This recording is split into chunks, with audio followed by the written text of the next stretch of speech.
Welcome to another edition of Chef Knives to Go Quick Look Product Reviews. I'm Steve Gamache, and today we're looking at the Tanaka Balloon Number 2 Damascus Santoku 165mm knife. This line of knives has a core steel of Aogami or Blue Paper Number 2 Hitachi reactive carbon steel. The heat treat's not really specified on these, but I'm going to say it should be around the 61, maybe 62 Rockwell range. The construction is a reactive layered cladding over the top of that Aogami number 2 core. So the knife is all reactive. There's no stainless on it. I have been using this blade. I have not found it to be especially reactive. You can see some patina building up on the knife, but I have been rinsing it and wiping it down pretty frequently to kind of keep it looking nice for the video. So, but again, I haven't found it to be especially reactive compared to the range of reactive blades I have used. The weight on this knife, and these will vary a little bit from knife to knife, is 122 grams or 4.3 ounces. Edge length around 168 millimeters, and I measure that from tip to heel along the curve of the blade.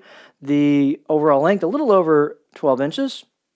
Spine thickness will vary. This one's about 3 millimeters above the back of the blade, and then it slims down just a little off that, but the spine is fairly thick all the way through, even until you hit the grind of the knife, and then it thins out nicely at the tip.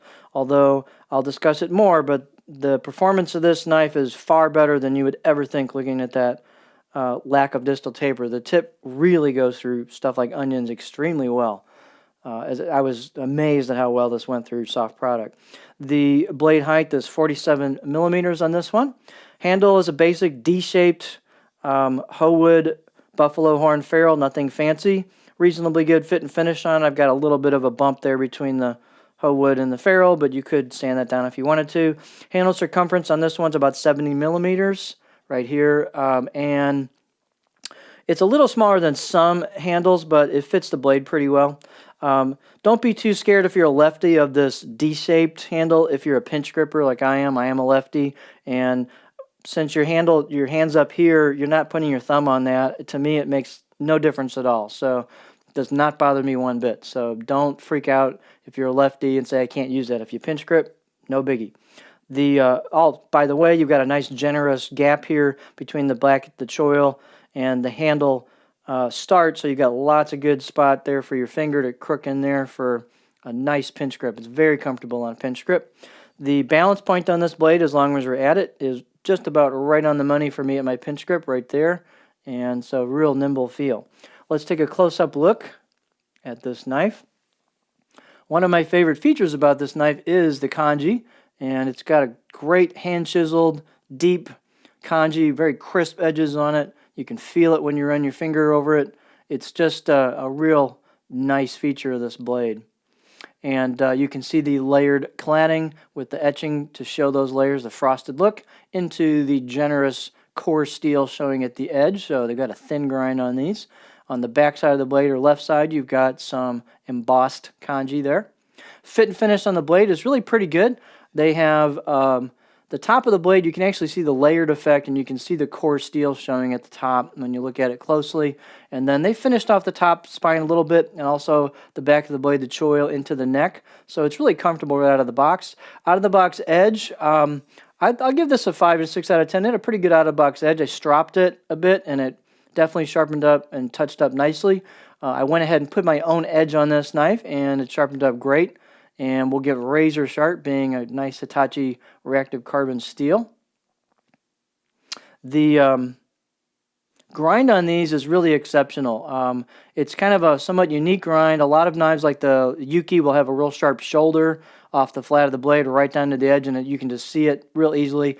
This is more of a convex grind, kind of a continuous grind once it starts thinning out, and it's just a real subtle kind of curve all the way down to the edge, and it makes the knife just really flow through product well and gives you decent product release. So it's a great kind of balanced combination of performance, stiffness on the blade. I found this one of the best balanced grinds I've ever used on a knife, and this is probably the nicest Santoku I've used as far as, again, balanced combination of performance, thinness behind the edge, some thickness to the spine. It's just a great combination. So let's take a look at it on the cutting board. Tanaka is always known for having really nice grinds on their knives. And they do a nice job on their profiles too, as far as clean profiles. This one is definitely a continuous curve. There's no flat spot on this to speak of at all, but it just flows like butter as you slide into the profile. So fair amount of belly towards the tip. I can get about right there before the tip starts digging in, which is pretty good. And again, this is definitely not going to be a pure chopper type knife, but it's great rocker, glide cuts. If you got a little motion to your cuts a little bit. So real smooth on that. So Mark sent a bunch of Santoku knives on this batch, and this I think was my favorite one. It's just such a nice balance combination. Performs extremely well through lots of ingredients. It's not a laser, but it performs kind of like a laser in some respects, but yet you get some backbone to it. It's just a nice knife. So here you have the Tanaka Blue No. 2 Damascus Santoku 165mm knife.